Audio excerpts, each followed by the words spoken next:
大家好，欢迎来 Mandarin Low Course。希望你们的学习进步了很大，加油努力吧！谢谢大家，再见。Nah, kita akan melanjutkan pelajaran yang selanjutnya. Oke, nah sekarang kita akan pelajari huruf pinyin, melanjutkan yang kemarin.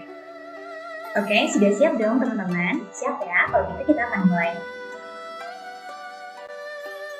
Nah, kita masih berkutat dengan shongmu. Masih ingat dong shongmu apa? Oke, nah tapi shongmu yang kali ini berbeda dengan shongmu yang kemarin. Oke, kita akan belajar shongmu yang lain. Oke, di sini ada huruf J. Kalau J dalam bahasa Mandarin dibaca seperti huruf C. C, C, C. Oke, huruf C biasa, C. Kalau P dalam bahasa Mandarin seperti membaca huruf J. Seperti membaca huruf J. C, C bisa dibedakan ya. Kalau J dibaca seperti huruf C, kemudian kalau misalnya Q dibaca seperti huruf J. Kemudian X dalam bahasa Mandarin dibaca seperti huruf S dalam bahasa Indonesia. Su. Oke, bisa ya teman-teman. Kemudian huruf yang warna ungu, yang di situ ada Kira-kira teman-teman bisa bedain nggak perbedaan yang lo ucapkan tadi? Oke, kita belajar dulu ya. ZH dibaca lidahnya ke atas ya. Kemudian CH dibaca dia sedikit lebih ringan daripada ZH. Kalau SH sama saja seperti bahasa Indonesia. Oke, kita ulangi ya. ZH seperti baca TZH, seperti ada kata huruf T di depan. Oke, bisa ya teman-teman. Kalau CH lebih ringan, bisa ya. Kemudian SH, Oke, kemudian R dibaca R seperti biasa, Oke, kemudian selanjutnya huruf bawahnya ada ZCS. Z dalam bahasa Mandarin kita seperti membaca huruf TZ. Oke, bisa ya teman-teman. Kemudian C dalam bahasa Mandarin kita seperti membaca huruf TS dalam bahasa Indonesia. Bisa dibedakan ya. Kalau Z, kalau C, bisa ya, bisa dibedakan. Kemudian S, dia bersih. Kemudian ada huruf Y dan juga W. Huruf Y dan W dalam bahasa Mandarin sama saja seperti bahasa Indonesia. Tapi kalau misalnya huruf Y dan W ini bertemu dengan huruf U, maka Y dan juga W-nya ini dibaca seperti hilang. Contohnya I seperti tidak ada U, I. Nah, begitu juga apabila bertemu dengan huruf I, maka akan jadi I. Seperti itu, bisa ya teman-teman. Tapi kalau misalnya bertemu dengan huruf A, mereka tetap. Contohnya ya sama saja, Y sama saja. Oke, bisa ya teman-teman. Kita ulangi sekali lagi. J dibaca C. Kalau misalnya Q dibaca J. Oke. X dibaca S. Si. Z dibaca lidahnya ke atas. Oke. CH dibaca lebih ringan dari ZH. Bisa ya teman-teman. SH dibaca Oke. R sama saja. Seperti R biasa. Z, S, C, seperti membaca huruf TS. Ini seperti membaca huruf TZ. Oke, bisa ya. Kemudian S sama saja, S bersih. Oke. Selanjutnya kita akan belajar tentang ilmu yang kedua. Nah, tadi sebelumnya sudah membahas tentang ilmu juga ya. Tapi sedikit. Nah, kita akan mengenal lebih jauh tentang in. Ada ia, ie, i, in, ie, in. Oke. Lagi ada ong, yao, ya, in. Oke. Selanjutnya in. Oke. Selanjutnya ada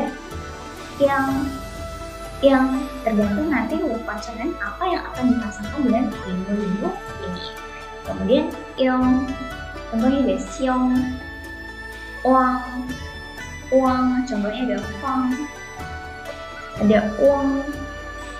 Oke, bisa ya teman-teman. Ini pada dasarnya sama saja bahasa Indonesia, tapi di sini ada u yang mempunyai titik dua. I dibaca membaca huruf i tapi muncul in. Oke. Selanjutnya kita belajar apa? Nah, selanjutnya kita belajar nada netral. Nah, sebelumnya Lausha sudah mengajarkan ada 4 nada dalam bahasa Mandarin. Ada yang masih ingat nada apa saja? Oke, mungkin nada dalam bahasa Mandarin ada nada 1, nada 2, nada 3, dan nada 4. Masih ingat nada 1 yang gimana? Oke, nada 1 yang di atas, kemudian ada 2 yang naik, nada 3 yang dari atas ke bawah ditarik ke atas lagi, nada 4 yang seperti orang marah-marah dicelupkan ke bawah. Oke, tapi ada satu lagi nada nih teman-teman, yaitu namanya nada netral. Nah, dalam bahasa Mandarin juga ada namanya nada netral. Nada netral ini tidak perlu tanda nada pada sudut katanya. Jadi tidak ada paragraf, tidak ada tanda seperti nada 1, nada 2, nada 3, tidak ada. Nah, cara bacanya gimana? Cara bacanya seperti tidak ada nada, dia netral seperti itu.